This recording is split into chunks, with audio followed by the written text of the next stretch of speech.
Welcome to Running in the 70s, where we interview, meet, and get to know athletes of all kind who were running in the 70s. I'm your host, Matthew Kleinowski.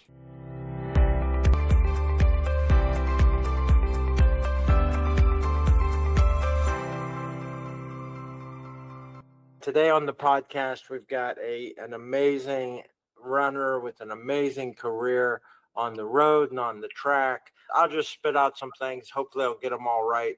State record holder, state champion in cross country and track, record holder, All American at Michigan State, national champion, national record holder, world record holder, and on the road in the half marathon, lots of other stuff, world scorer at the World Cross Country Championship. And today, welcome on the podcast, Herb Lindsay. Thank you. It's fun sharing these stories. I don't get a chance to do it very often anymore. These are great stories. Let's go to money, because that's just a significant thing of the decade and of the times. The Cascade Runoff is a famous race where the thing was, you've won the race twice. What was going on among the athletes as it percolated up of things have to change? What was going on? Yeah. I talked already about the Diet Pepsi National Championship and how I was able to get there by contacting the meet director, the elite runner coordinator. And that kind of led to me getting my first contract with Nike. Nike gave you a retainer, a fee. At that time, it was $25,000, which for me at that time was a lot of money. It was more than they were paying the Michigan State cross country coach at the time, which amazes me to think that where coaches are paid now. Nike at that time paid the $25,000. You choose where you want to go. You choose the race. We'll fly you there. Also equipment and health benefits, health insurance. That was a big concern. Put all that together, and that was an attractive package. Then I said, I want to go to that race that you've been putting on, this new race in Portland. That's when I was still teaching school.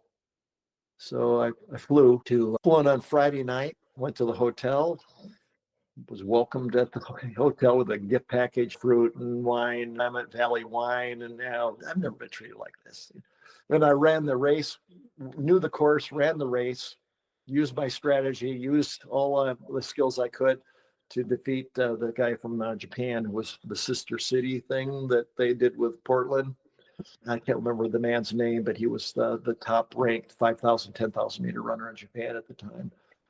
But that kind of opened my eyes to say that here, these elite runners are coming and the money's there, but it's just under the table. I guess I was hungry to see more openness, to see the money being more available. In hindsight,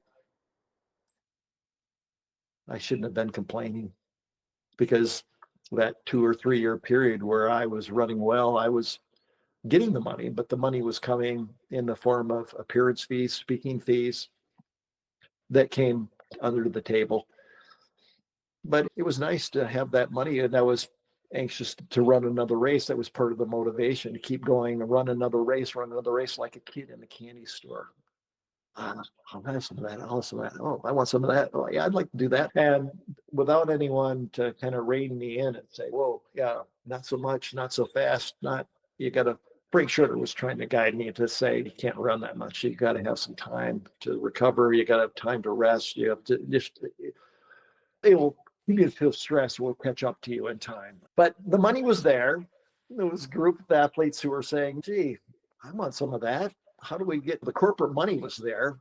The running boom was booming, and apparel manufacturers, marketers, and footwear manufacturers, coffee, drinks, alcoholic beverages, all of these companies were moving the money. And why does that now come to the runners who are performing the show? That was the idea. So little by little, we organized. There was this group that was formed with business runners, and we had meetings. There was a man from Portland who was a lawyer who helped guide, and there was a couple of athletes who were trained in the law. They helped organizing some of the things. Craig Mossback, who became part of the new Athletics Congress, say track and field for a few years and help guide and direction of the track. But it came down to Nike pushing the issue by providing the cash prize to the Cascade Runoff, which was a Nike race. It was right in their backyard. The organizing group accepted the money from Nike. Athletes were brought in, and we were going to openly accept these cash prizes. I ran a good race, but I made a mistake coming home. I waited for my break point, and my competitor, Greg Meyer, the West Michigan guy that I raced on so many times from the early age of 14, he jumped a little faster than me, gapped me, and then I was going the same speed. I came second. He came first. It was $10,000 for him and $6,000 for me. And I think it went to 4 and then 3 or 2. I can't remember but it was top 10. That was basically the game changer. That race set up a scenario where the Athletics Congress, which was having answer to the USOC and the International Amateur Athletic Federation, to say, okay, you've got to enforce the rules, and the rules are you can't accept cash prizes. All of the athletes who accepted cash prizes received letters to say, you got to come and defend yourself, explain yourself. And everyone ignored those requests to come to a hearing. They were basically going to try to press the issue as much as they could. I say this with in a respectful way, but I was not in control of my own destiny at that point because I deferred to my mentor and mentors, Frank Shorter, who has a law degree, along with his friend and lawyer in Boulder. Became a surrogate. I became Frank's surrogate. They had the plan. It wasn't my plan so much as they said, here's what we would propose, Herb, that we do. I bought in to say, okay, we'll go to this hearing and we'll propose something that will be a starting place for the International Amateur Athletic Federation and the IOC to adopt changes in rules that allow for the distribution of funds openly to elite athletes. We were talking about distance running, but it really became not just distance running, but everything else. The dream team in Barcelona that played basketball would not have happened if it hadn't been for that Cascade Runoff and that opening of cash prizes. It would have happened eventually, some way, somehow, but how long it would have happened, maybe a year, 2 years, 3 years later, I don't know. But basically, my lawyers, Frank Shorter and business partners from Boulder, put together the plan. It was called the Herb Lindsay Amateur Trust. We met with Olin Castle in a hotel at O'Hare Airport, ordered 3 beers and sat there and talked about it. St. Pauli girls, I remember. And it was what do you plan? What are you planning to do? He basically wanted to get the heads up on what was going to happen. So we basically, Mike O'Lear, laid out the whole plan. Herb Lindsay Amateur Trust. And then there was a hearing. There was somebody typing and all the words are recorded. So that's in the record somewhere. But it was like being in court. It was like, okay, take the money. Okay. And then put it into a trust fund. And then based on IRS figures, how much does it cost for a person my age, married, no kids, this overhead? How much does it cost? So what's the cost of living? And then you could make withdrawals from that those cash prizes in that trust fund to pay for and support yourself as you continue your athletic career. That was palatable. That was an acceptable first step. So it became the Herb Lindsay Amateur Trust, and then it became the TAC Trust. There were financial institutions led by Bank of Boulder, a guy named Steve Bosley, who was one of the partners with Frank in Boulder that hatched this idea. That's how they became the holders of the money for all of the elite athletes. So they would distribute the money based on getting these requests to withdraw the money. That's how it went. Yeah. And the people who also were in that race with me, they scoffed at me thinking, oh, geez, you sold out to the devil. I said, I followed the lead of someone who was smarter than me, and I went along with the idea. Yeah, looking back on it now, why did I do it? Because other people encouraged me to do it that way. I could have easily not done it that way. It would have actually extended my income because I was already receiving more money under the table. Once it goes above the table, now it's just cash prizes. You got to show up in the race for it. Now, rather than receiving $2,500 under the table to show up and race, whether you win or not, now you have to, that cash prizes go into this. Yeah. And pay your tax and pay some more taxes. Yeah. Yeah. And I learned about in estimated tax, paying estimated taxes, and I needed to have someone guiding me on how to invest better than I did at that time. But looking back on that, yeah. If I have a regret, one of the biggest regrets I have is I went to a race, and I can't remember. I could figure it out if I went back through my log books.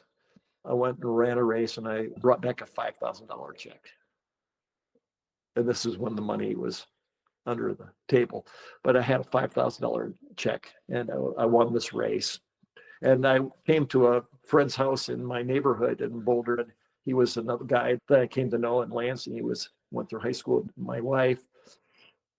He worked for an investment company in Boulder, downtown mall, and they specialized in penny stock. And he had been charting when Nike stock was going to go public. And so he said, Herb, that Nike stock's going to go public on Wednesday of this week. And I was showing off my $5,000 check. I was so proud of myself. He said, give me that $5,000 check and let me put it in to this penny stock. And I had ideas of buying a better car that I could go into the mountains with. And in my mind had already thought how I was going to spend that money. And he said, he was badgering me all night long. And then finally he said, $500, give me $500 of it, Herb, and let me buy the penny stock for you. You won't regret it. You won't regret it. He said, biggest mistake ever made. Didn't do it. If it had been the 5,000, he said, I would have been one of the highest stock with all the divisions in Nike stock over the years. Oh, wow. geez. I could have been a multimillionaire. Based on if I'd made that $5,000 investment in penny stock, how much it would be worth.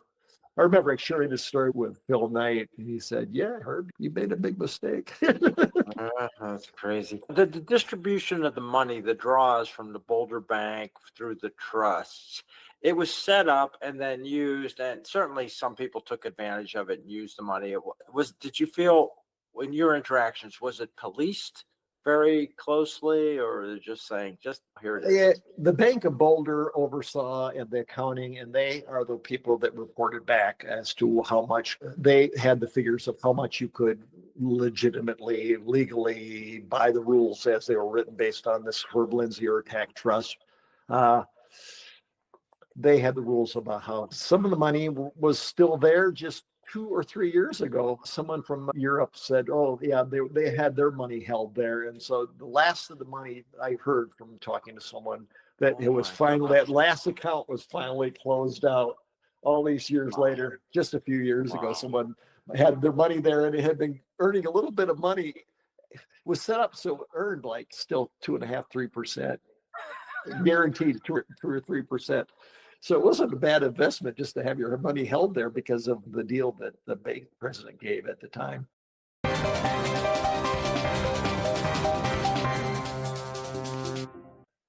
Let me ask one more thing about running, which was, you mentioned the misnomer on the plaque, the Olympic trials. Yeah. I was always focused on the Olympic from the time I was maybe a 14 or 15-year-old. I always aspired to make that step to the next level. I was just always hungry. And from the time I was a young boy, I just wanted to show what I could do. I wanted to have an opportunity to perform. I wanted to compete. I wanted to show how determined I could be. The Olympics, I was hauling canoes still in 1976, 1972, 1976, when other people were running internationally. And when I saw that Craig Virgin had run in the World Cross Country Championships or run in the junior as a junior against the USSR, I wanted to be able to do that. And I ran that race with Jimmy Carter. Right. Yeah, The famous the end of his career, kind of. yeah, and I thought about it recently as he's passed. I brought out those old pictures from that race and I remembered it. But Jimmy decided that we weren't going to have an Olympics based on what was happening geopolitically. So the Soviets had gone into Afghanistan and they were fighting the Taliban, and the U.S. was supplying weapons to the Taliban. And, Jimmy Carter said, no, that's not acceptable. So no Moscow Olympics for us. I still went to the Olympic trials. We warmed up and were ready to run the trial heats for the 10,000, and they canceled the trial races. They said, we'll just go to the final. We'll just go to the final because there have been so many scratches. So they went right to the final. And so I went out and trained a little bit with a long freeze trail that day instead of going and running a 10,000 meter qualifying race. I went right to the final. It was a rainy night. I had thought through this scenario. I said, am I going to just try to make the team, or am I going to try to win? There is going to be no travel to Moscow. There's going to be no Olympics. So you might get a chance to go and meet the president and the White House as a member of the team that does not go anywhere, that does not compete anywhere. So I decided I'm going to just run to win. And I was familiar with my competitor, the man who was clearly the favorite. No one was thinking they could beat this person except me. At least in my mind, I was thinking I could beat the man that day, Craig Virgin. When the race started, we kind of settled in, but when Craig made the break, I looked around and I said, is anyone else going to try to race with this guy? I asked the question. Like Alberto Salazar kind of like ignored and Greg Fredericks, like, hell no. Greg Fredericks said, I went with him.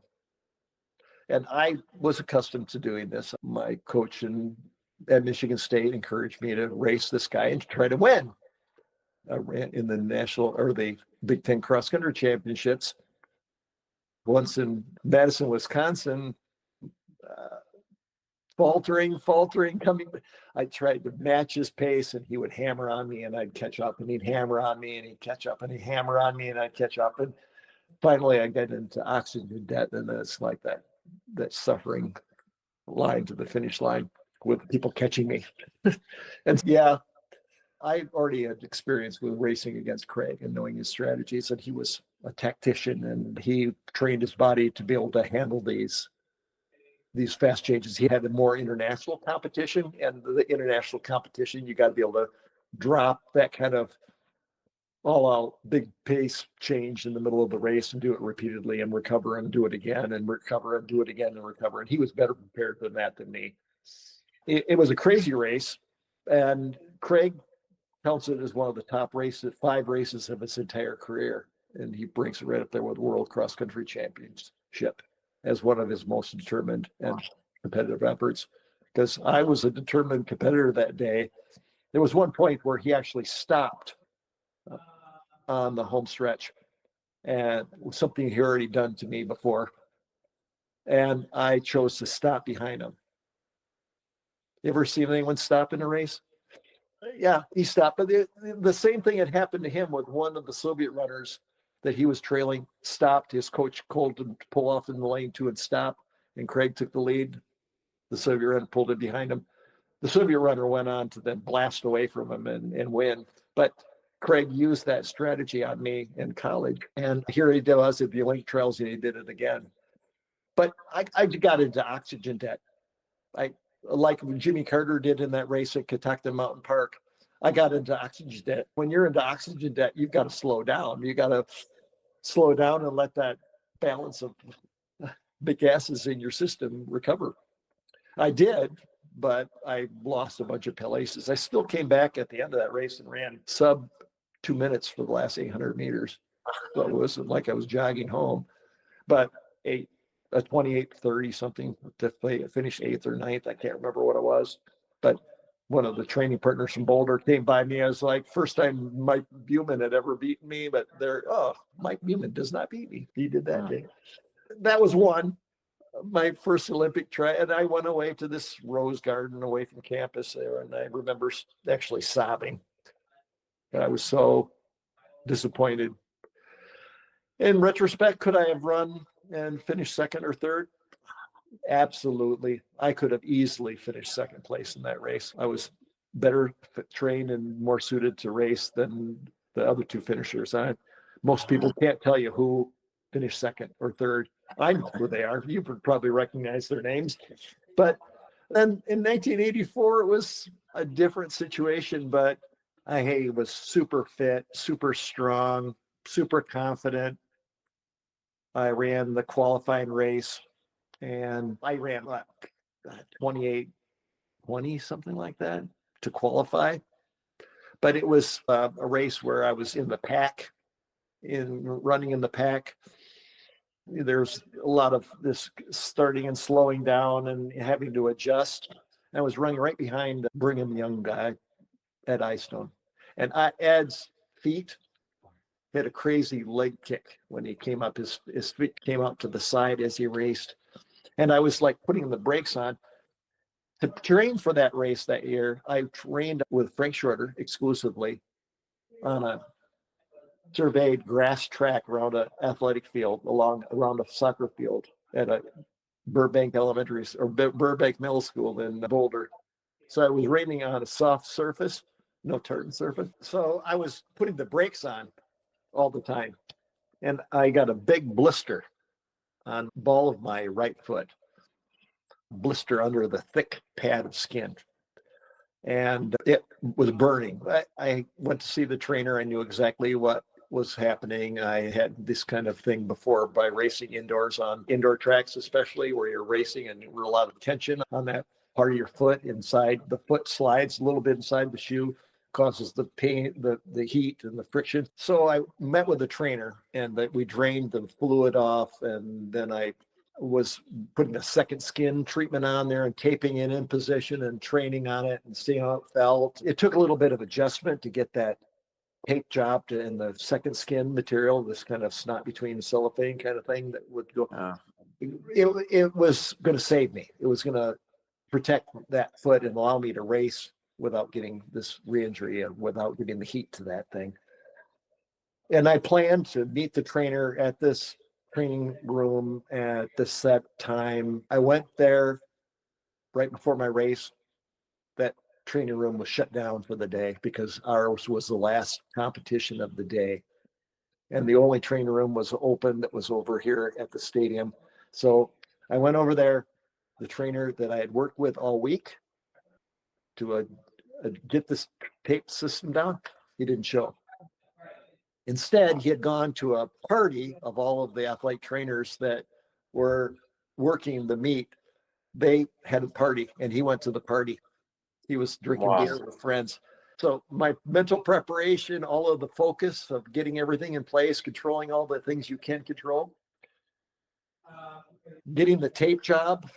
I should not have even put any tape on my foot, but I had someone else work on the tape, but it took me all week to get that tape job just right. That tape job that I got and went into competition with did not work.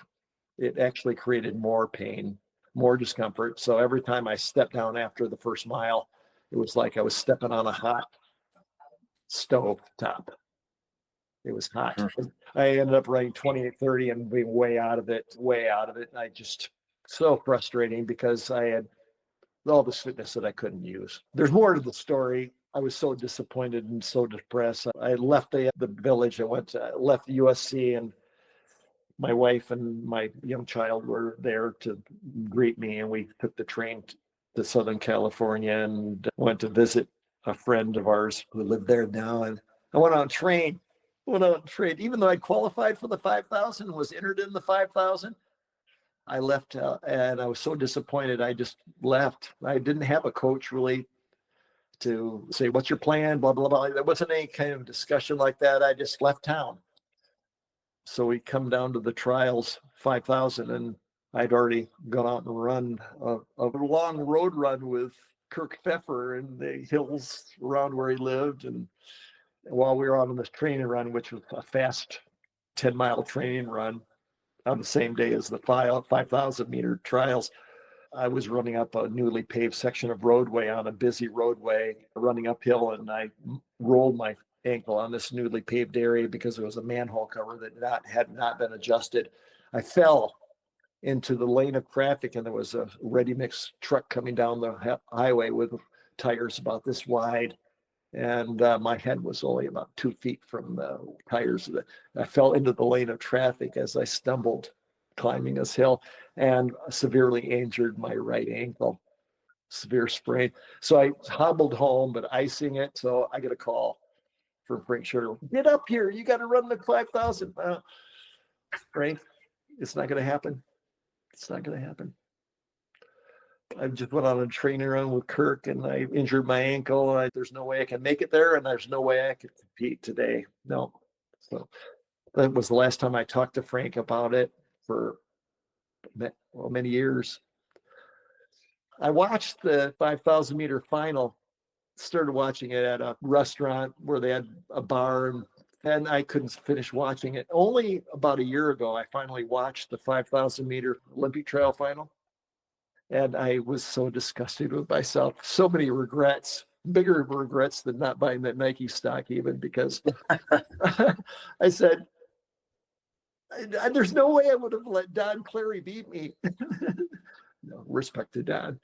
No, I just blew it. It's not having someone there to help me think it through. And Frank was thinking about me, but it was a little too late. And there wasn't anyone there to reassure me after the 10,000. Oh, you still got the 5,000. Let's stay with it. Hang in there. You refocus on the 5,000, make the team on the 5,000. Yeah, I didn't do that. That's my story of my Olympics. And so, no, I didn't make the Olympic team. Was I good enough to make the Olympic team? Absolutely. Did I make the world cross country? Yeah, I did. I could have done it more if I hadn't had other circumstances that came up. I remember asking Rob DiCastella when I traveled with him, do you consider that I'm world class? And he said, you're silly to be even asking that question. Of course you are. Of course you are. Because I was still having this kind of self-image, like, am I elite? Am I really a world-class athlete, or am I not? Yes, I was. Yes, absolutely.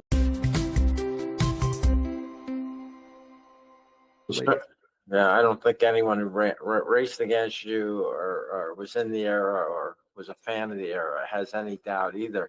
These are just amazing stories of the course through all these experiences. How did things like that inform your coaching approach with athletes? It was a major influence. I remember going to speak at the Michigan Interscholastic Track Coaches Association meetings. Friends of mine were coaches already. That led to doing coaching clinics in Wisconsin, Illinois, and Indiana as well. One of the topics that I talk about would be mental rehearsals, understanding all that you can control and prepare for and anticipate. I consider it like my secret weapon. And it was all about how you get to think, how you think. A lot of that was all about my development. I started writing mental rehearsal exercises when I was a freshman in high school. I would have someone read it back to me, a classmate, a teammate read it back to me. That was my way of getting my mind ready. And I use that a lot with my athletes. I remember one of my athletes years later told me, you were the first coach that was teaching me how to think. It goes back to my freshman year in high school when I had a teacher coach who shared an Earl Nightingale tape, third generation cassette tape, The Greatest Secret. You can find it on the internet now. What's the problem with man today? He's forgotten how to think. And I sat there in my gym shorts, glad that I didn't have to go out and play football on frosted grass outside. And I didn't want to play flag football. I sat there, everyone else is messing around. Coach goes back to his room. But I listened to that and borrowed the tape and listened to it over and over again. That became a part of me. I taught children how to use mental rehearsals. I would create mental rehearsals, dialogues. We would have mental rehearsal exercises in midweek before the big races to prepare them for what they were going to happen.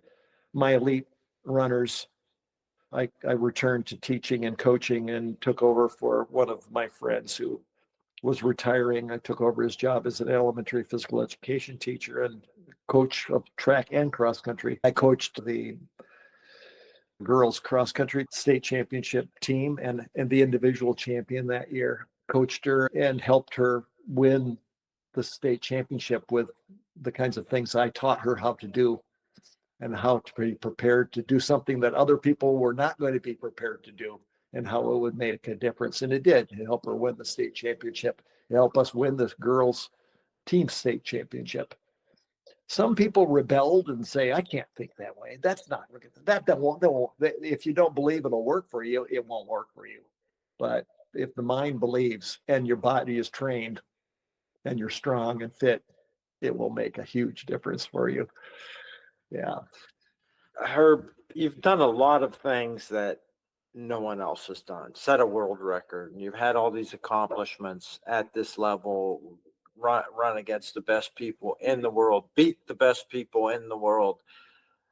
One thing you've done that very few people get to do is get profiled in Sports Illustrated, a magazine that's not just for runners. And we've all had Runners World subscriptions, but Sports Illustrated, what was that experience all about?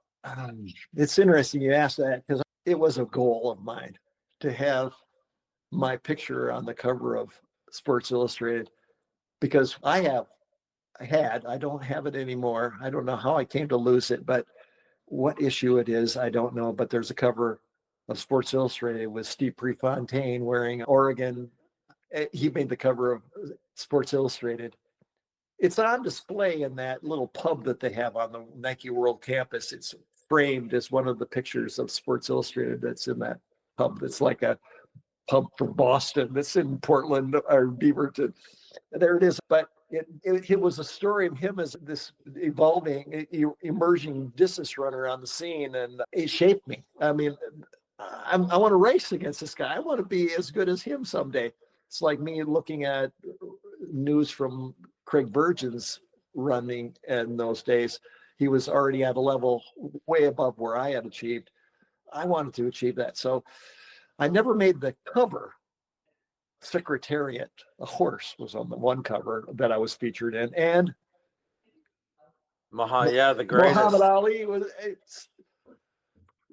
stings like a bee, floats like a butterfly, stings like a bee. He was on the cover. Yeah, it was Muhammad Ali. Bob, I can't remember the author's name now, but he was on staff as a writer for Sports Illustrated, and that's what I'd have to look back at it. Yeah, but he was a motorsports, but he really took an interest. He spent several days in Boulder with us. Then he came to a race. I think it was a race in Salt Lake City, and came and watched me race. And he wrote that article. And I thought he did a pretty good job of writing the article. And yeah, a lot of people read that article now, and they get back in touch with you saying, "Oh, wow, you were Sports Illustrated. You have your." Yeah, that was one of my claims of fame. I had an article written about me, well, a couple of them. But I remember the first time I made Sports Illustrated, that section that they have in the back of the magazine. Yeah, in the spotlight. In the spotlight, emerging people. Yeah.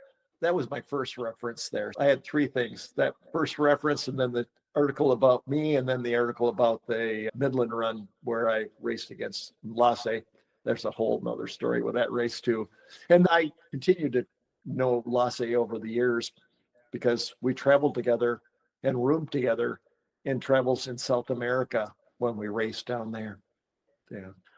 Let's bring up the topic of drugs then, because Lasse Viren, his name gets swirled around, and he was coy about blood doping. Personally, I had the impression, like some other people in smaller schools I've talked with, that say, I want everybody to think I'm cheating and I've got superhuman powers. Anything I can do to scare my competitors, let them think what they want. How was traveling with Lasse Viren, and what was the effect on everybody when there was talk of doping?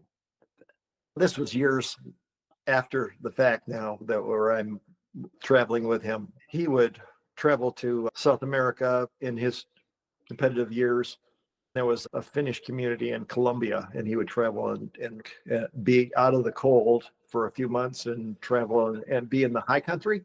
So he trained at altitude. So he understood the benefits of altitude training. And Frank Schroeder knew the benefits of altitude training, and that's what moved him to Boulder, led him to move to Boulder. He was taking advantage of whatever he could at the time. And the blood doping, most of the people that were listening would understand what that means. It's basically adjusting them, putting more blood platelets into but not making it so thick that you got to have the right amount and to reintroduce more blood platelets. And it's a self-limiting thing. I studied this in physiology classes and undergraduate. I understood the potential pitfalls of doing that, but if you work with a physician over a period of time, you can find that place to do it. And it was suspected that he did.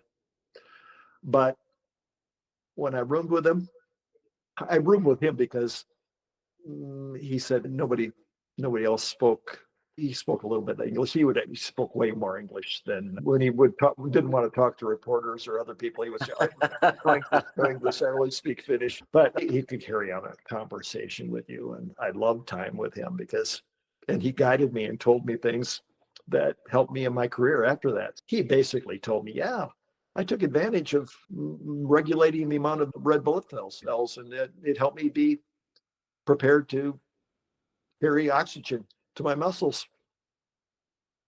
And that's what you need."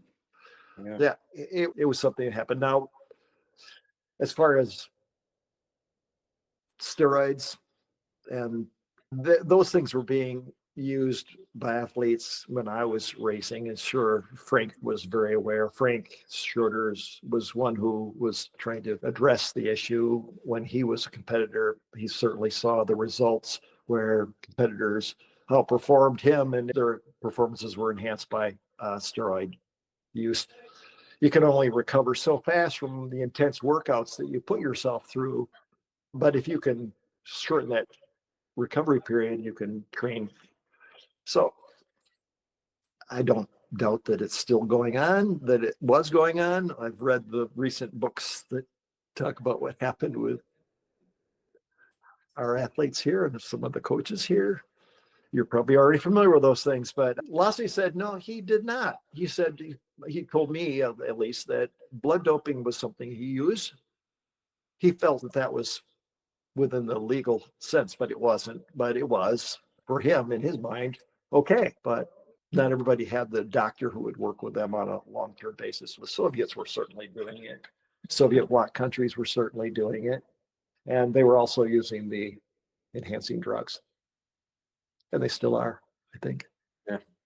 But you were able to stay in the sport, involvement as a coach and speaking. With all this work, the accumulated strength, training, recoveries, how's things for you now? What do you do in terms of exercise and fitness now? I just talked with Jacqueline Garreau a few days ago. She sent a picture on Facebook of her with her skinny clothes and her skate skis and snow-studded place. I'm not sure where she lives. I think she lives in Quebec, but we talked back and forth. She asked how I was doing, and I shared that knees, they complain, or ankles, they complain, or a foot. I've injured myself in different ways, not always just running-related injuries, but hauling a wheelbarrow loaded with aggregate and rolling my ankle while trying to control a load of wheelbarrow of aggregate, hurting my ankle or my foot. And awkward falls on skis, snowshoes, or snowboard. Yeah, I injured my knees and have had those repaired. I've repaired my shoulders with surgeries from injuries. But I'm still moving.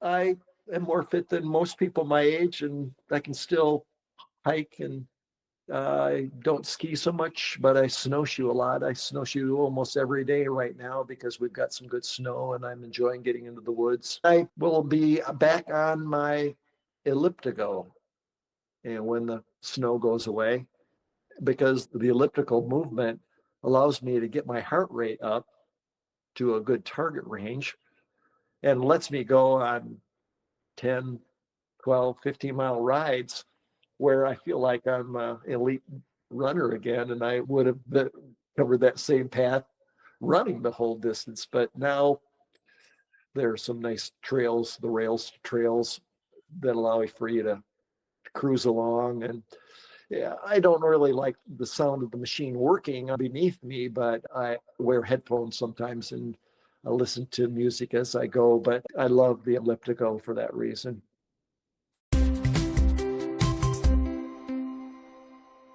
Yeah, we have that mental shift of we're running and we're running at a certain effort level. The clock is irrelevant at that time if you're enjoying and pushing your body. And I've got an elliptical out in my little garden pod that I use every day.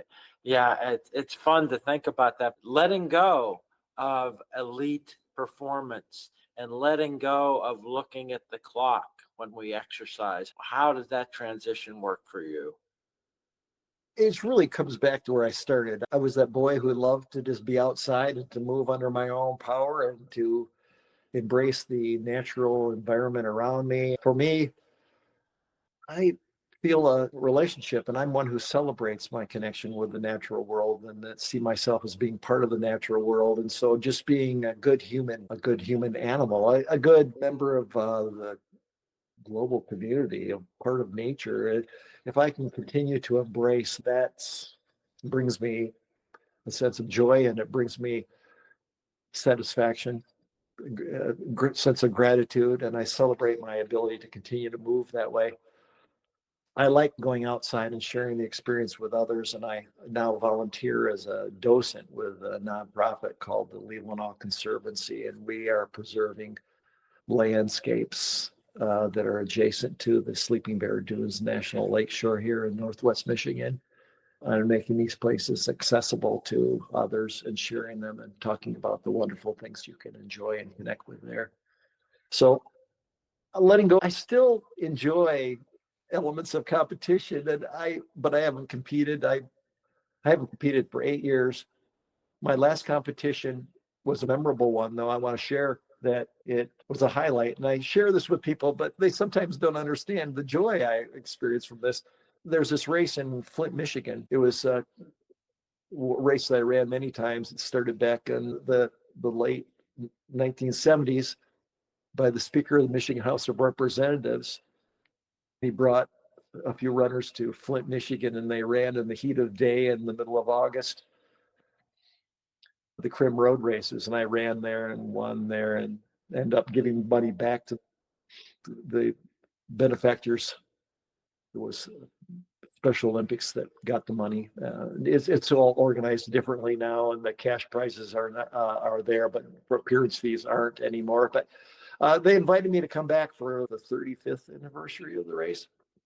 I think that was right.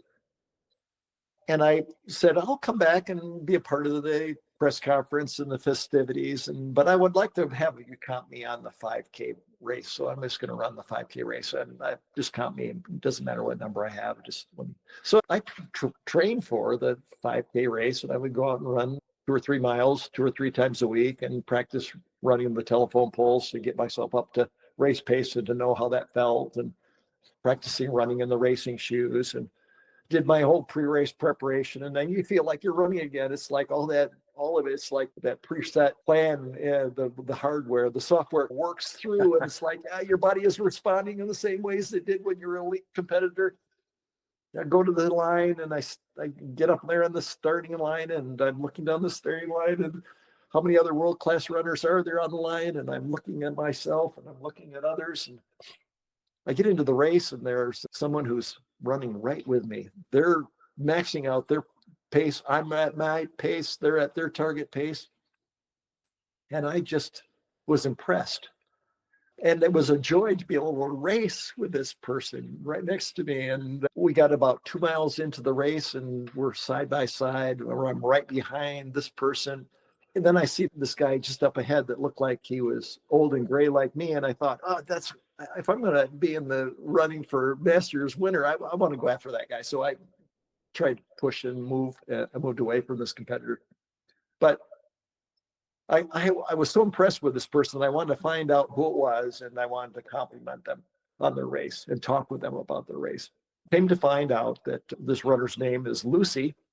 And I figured out who her father was, who was an Olympic level triathlete, Ironman kind of competitor.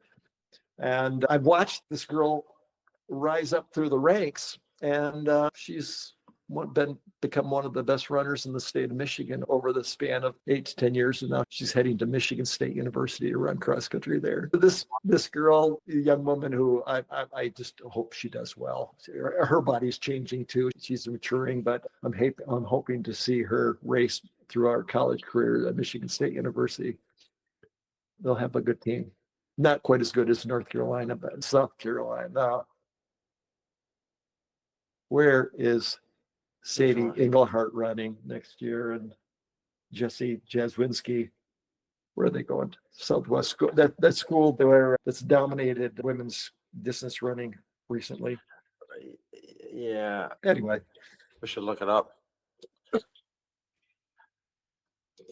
Yeah, there's a West Michigan girl who is the daughter of a former Michigan track star. She coaches her own children, and they have become elite competitors. Jaswinski is the last name.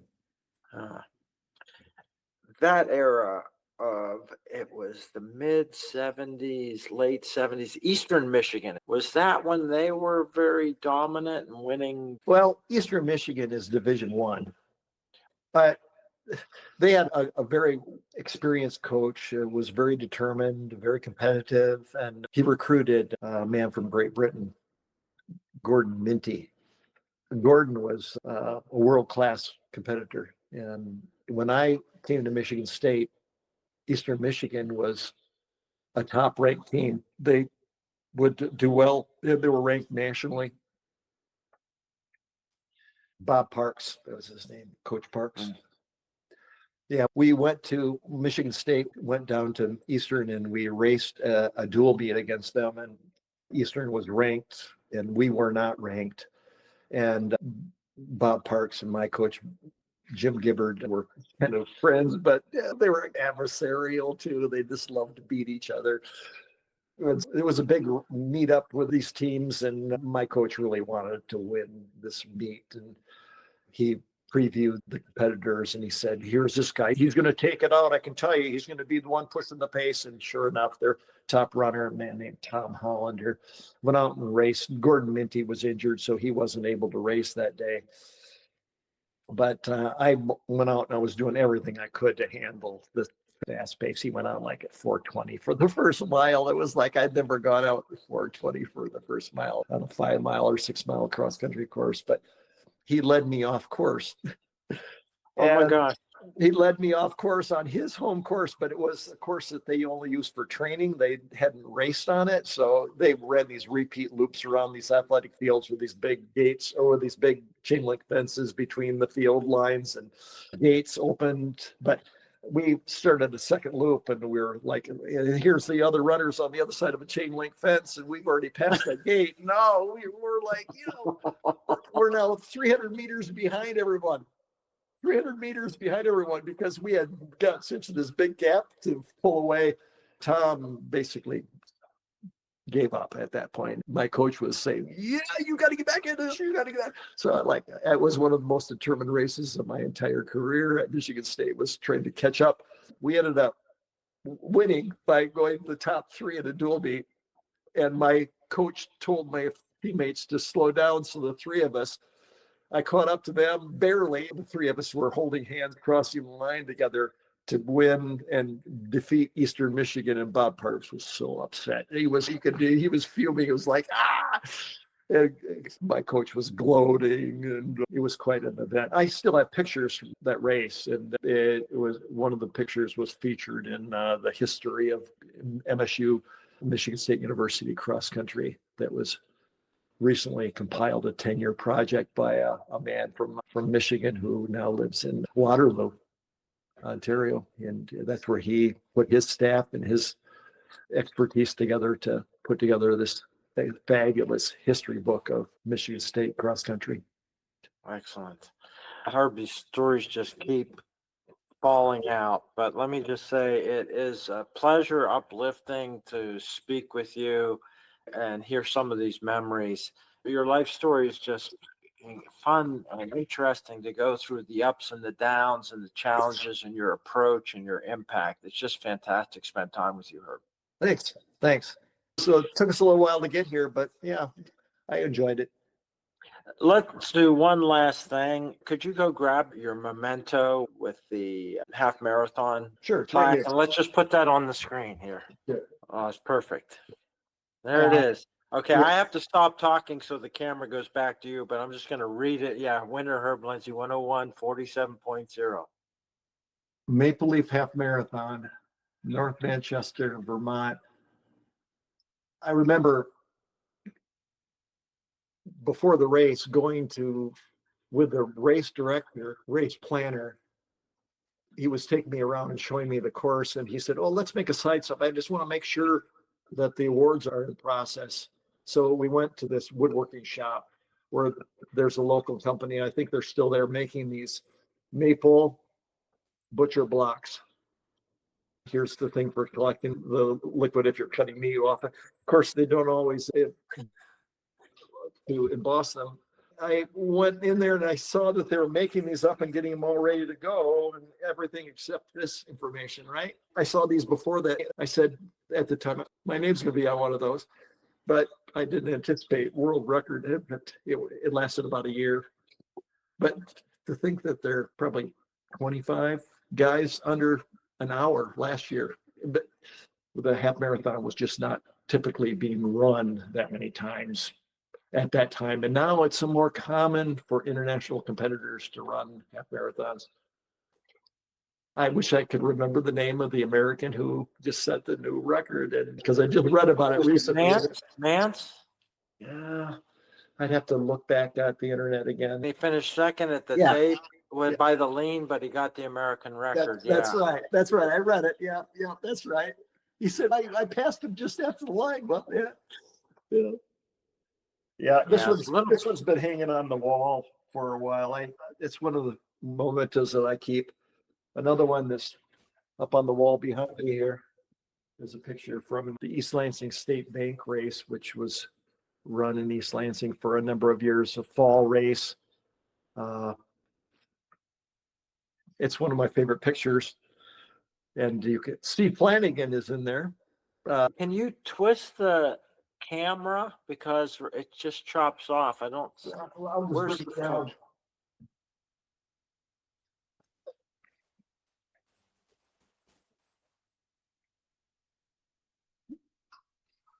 Oh yeah. There are a few other mementos that are pictured here. I don't know how much that you can see. No, that's brilliant. We all used to wear in those short shorts. I know that a lot of the people that are in this picture and a story behind all of those people. When people look at the picture, they cannot usually find me or they misidentify me. They find a man in the middle of the picture that looks like me, a man named Rob Cool. There were parents, Rob and Ron Cool, who went to Michigan State after Grand Rapids Community College and raced at Michigan State very successfully. Big Ten steeplechase champion, Rob was. He's in the middle there. He's taller than me. But he left campus and people would come up to me and say, "Hey, Rob," because we looked enough alike each other. In fact, just recently at a reunion back at Michigan State, somebody thought I was Rob again. Oh my gosh. Yeah. Are you in the white? No, something I did crazy at the time was wore cotton plaid flannel shirt under a singlet. Oh my gosh. Oh, there, right next to it. Yes. Yeah.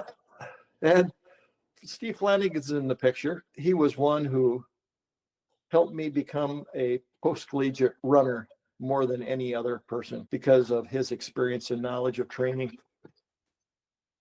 Now, one of the people he taught, his own daughter, is doing that very successfully with athletes in Oregon, and I applaud her work and her efforts, but her father also congratulating him because what she is doing. She learned a lot of that from her own parents, and not just dad, but mom as well. Yeah. That's when Frank Schroeder Sports was just happening, and those shoes that are pictured behind you in that Yeah. image were being sold there. We sold our waffle trainers and LDVs. Thanks for spending all this time with me, Herb. It is great to hear these stories and such important history from your involvement in the trust and your reflections on them these decades later. Very interesting. There was a team of brothers who were the son of one of the organizers of the Cascade Runoff that came to this house and set up cameras and taped, and they were trying to put together a documentary. Have you heard about this? I did not know. I heard about that it was going to be done. Yeah, and I don't know what the status is. I've got their contact information. They traveled to different parts of the country and visited. It was like an extensive road trip. All the video gear and setups, lights, everything. And they I talked to a couple of the women that took the top couple checks. And I think they might have mentioned that it was being done. Yeah. Yeah. I don't know what the status is. They were trying to get it before the World Championship was staged in Eugene. They were trying to get it in the can before that, but they had a lot of editing to do. I think as much work as they put into it, they have to have created something or will create something eventually, but I hope it's before I die.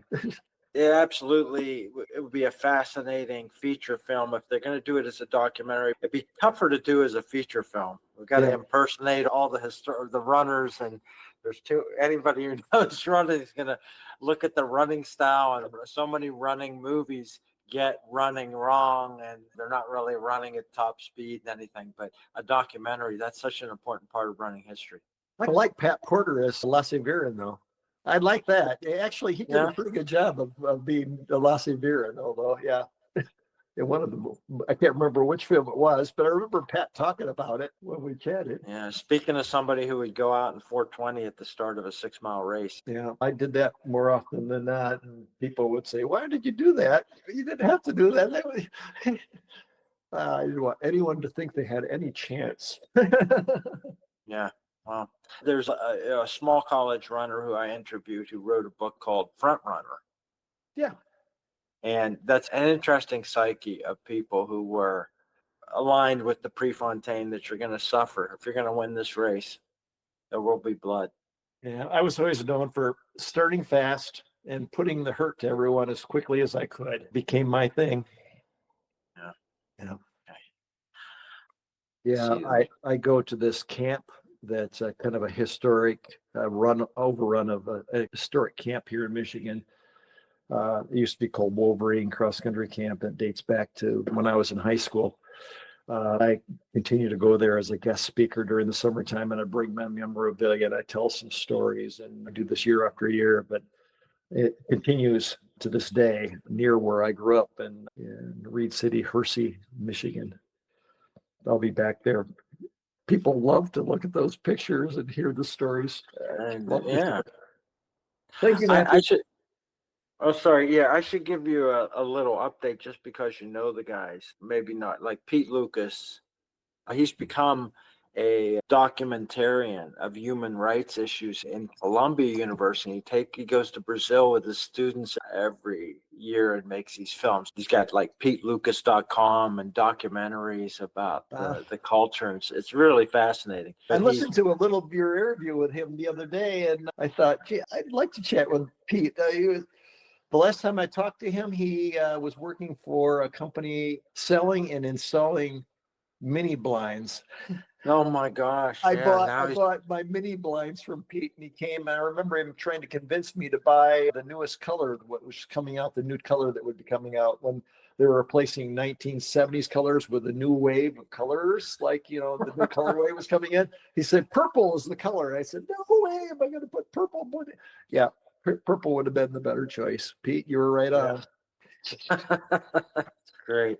I haven't talked to him since his last trip, and we were in college.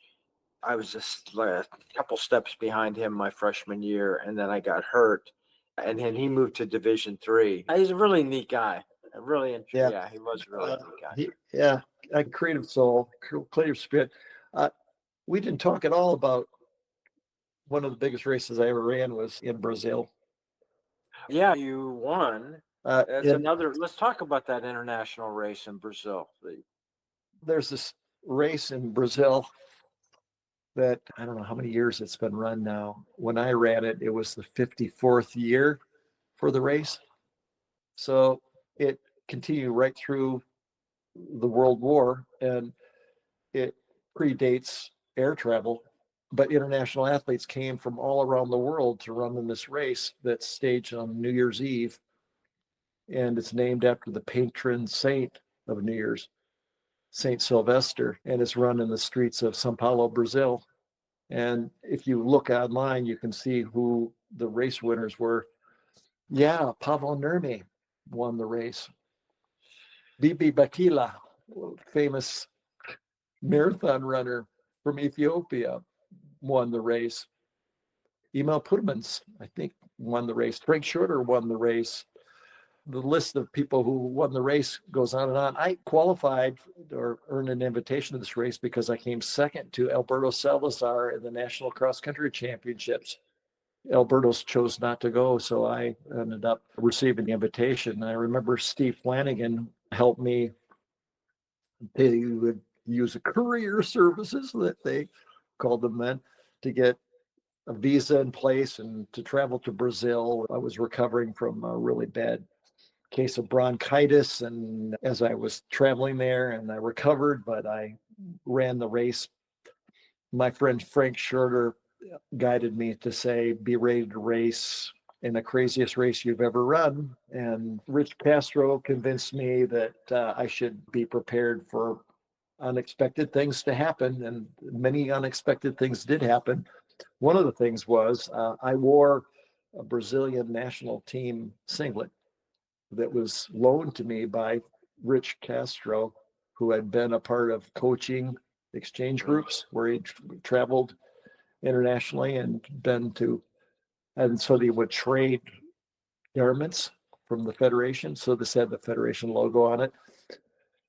I could tell details of the race, and it's pretty fascinating race experience, but it was where animal midbrain takes over, fight and flight takes over, and you become, I used to imagine myself being a big whitetail buck on the opening day of firearm season. It was a little like that in this race because it was surviving in a place where the conditions were threatening. The people in South America still say, Lindsay, he tricked us. He tricked us. He tricked us. We would not have let him run away from us if we'd known who he was, but we saw that it was a Brazilian that was winning, and there was no Brazilian. There was no Brazilian that was going to run away from us. He would have to come back to us. So, yeah, they still say he tricked us. Yeah. I won the race, but the details are a little scary because, yeah, I could have come home in a box running in front of the lead vehicle loaded with downhill on slippery, wet pavement, oil slick, wet pavement, crowds of people. It's a different race experience. And it's a great list of names to be a part of. Congratulations. That's really a cool thing. Prizes were amazing. There were so many people that came out of the streets to run there because they thought they could win the race running barefoot, headed cotton shorts. The first prize was, there were many prizes, but the one prize was a gold medallion that was about that big, the solid gold, made just for the race winner. That was like 5 years of income from that one for a person in Brazil, for that one. I don't have it anymore. When my family was struggling financially, I sold it for scrap and paid the mortgage with it for a while. Wow. Yeah. That's like getting rid of a Super Bowl ring, but you gotta do what you gotta do. That's what it was. That would be a good comparison. Yeah. Now, I'll hang my memorabilia back on the wall. People that aren't with us anymore, a few people in there, they're gone now. Yes, people you've talked about that went on. And glad to have time with you and hope your health continues and you can stay outdoors and enjoy the snowshoeing. There's the date. There it is. All right. And That was an amazing year or two for you. They weren't surprising too many people by 1981. Everybody knew who you were and they weren't going to let you get away unless, at least not on purpose. it was fun. It was a fun ride there. I was certainly full of myself, as one of my mentors would say. You're just really full of yourself. Be careful.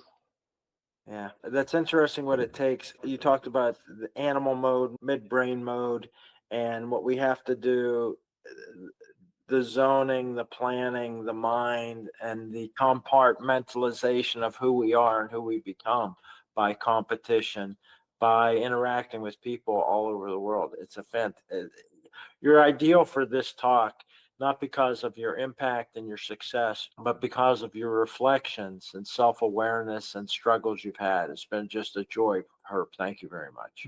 Thank you, Matthew. Good day. Hey, I hope you enjoyed another episode.